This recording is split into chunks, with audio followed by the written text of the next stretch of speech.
It's just a house to some people. You know, it's an eyesore to some people. But a lot came through here. It had this 6-story tower with a balcony. You could see Manhattan from it. As a kid, it looked like you could see the world. It's a 360-degree view of the city. You just walk around it, and it's just fabulous. There was a big playroom for the children with like a little stage, and that had been, you know, a big nursery for playing up there, which is a typical thing of the period. It was one of the first houses with an elevator in it. It was just the biggest, pushiest house in Newark.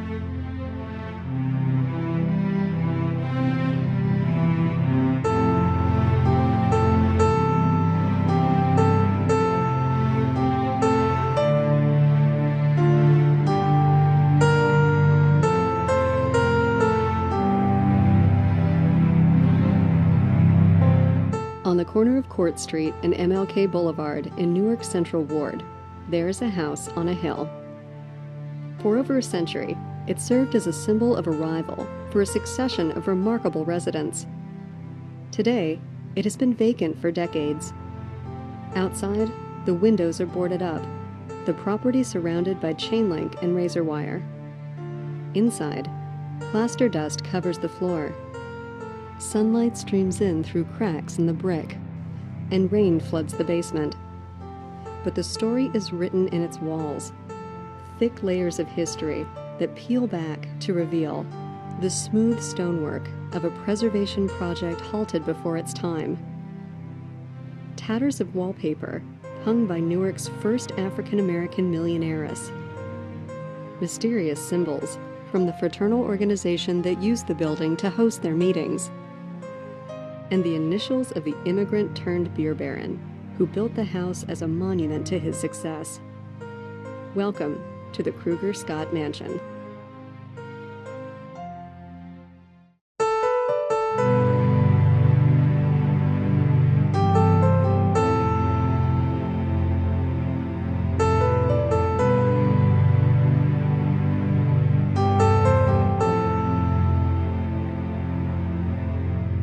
That the mansion stands at all today is due in large part to a major restoration project mounted by the city of Newark in the mid-1990s. Plans were drawn up to turn the mansion into an African-American cultural center.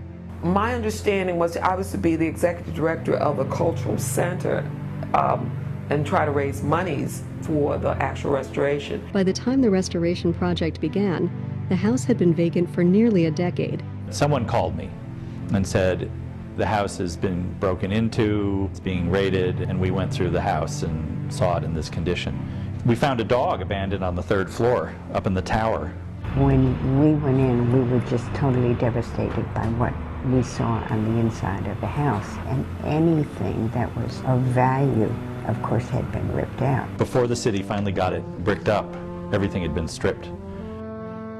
The Krueger-Scott Cultural Center sponsored concerts, lectures, and festivals for the community. An African-American oral history project yielded hundreds of hours of audio-taped recollections of life in Newark from a vanishing generation of elders. The restoration part of the initiative, however, was not nearly as successful. A new building gets built from the ground up. A restoration, whether it is a historic kind or a normal restoration of any kind of building, you have to start it from the top bottom. The exterior envelope has been saved, that those boards are up to protect all the windows and what have you. New roof, all new chimneys. These things were critical. The phase 1 was supposed to restore the roof, which we did, which was completed. And the phase 2 was to restore, as I will call it, a shell of the building. And that work was carried out to the 85% level, and then the money ran out. Strict historical preservation guidelines, coupled with the deteriorated state of the building, resulted in cost overruns and interminable delays. After 7 years and $7 million, public and political support waned, and the project was halted. The last full-time resident of the mansion was self-made entrepreneur Louise Scott. Scott had relocated to Newark from her native South Carolina in 1938. Her story was she came through and saw this house, and she said she was going to buy it. Working days as a domestic while attending beauty school at night. She established a chain of beauty salons in the area and achieved renown as Newark's first African-American millionairess. She was this great pillar of the black community in Newark and a success story. She, like so many African-American women who got involved in beauty culture and what have you, really was a dynamic businesswoman who made a difference. This is where she used to park her Cadillac, right here. Scott maintained the mansion as both her residence and as the site of the Scott College of Beauty Culture, which provided training to generations of Newark stylists. This was the reception area for the beauty school. The shampoo bowls used to be over here. At one point, one woman had done 8 different people did their hair. And they would say, oh, how much work I did. And they were like exasperated. And Scott looked at us, look, when you can do 22 in a day, then you work. This was my mom's sitting room. There used to be a brass dome.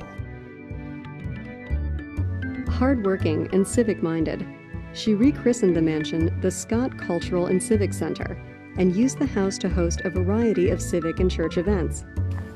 This is my mom in 1963. This was taken every Christmas. She would invite all the kids from the neighborhood and she'd give them candy and fruit and toys. She actually started her own daycare center there. This was a dentist's office at one point. She had a doctor in here. Then it was used for a daycare center. My mama used to use this part for a church. This area here, she used to broadcast radio shows from. And then she turned this into a beauty shop for 2 students she had that had graduated. Under her supervision, the house was spared near certain destruction during a late 1960s urban renewal program that sought to widen what was then known as High Street. There were some urban renewal programs that showed that house being wiped off the face of the map. Mrs. Scott had the mansion certified as an historic landmark with both the state and national registers of historic places. Louise Scott was an inspiring model of perseverance and achievement to the African-American community in Newark, with her success symbolized in the 1958 purchase of the mansion from the Scottish Rite Masons. The house cost $85,000. She paid in cash.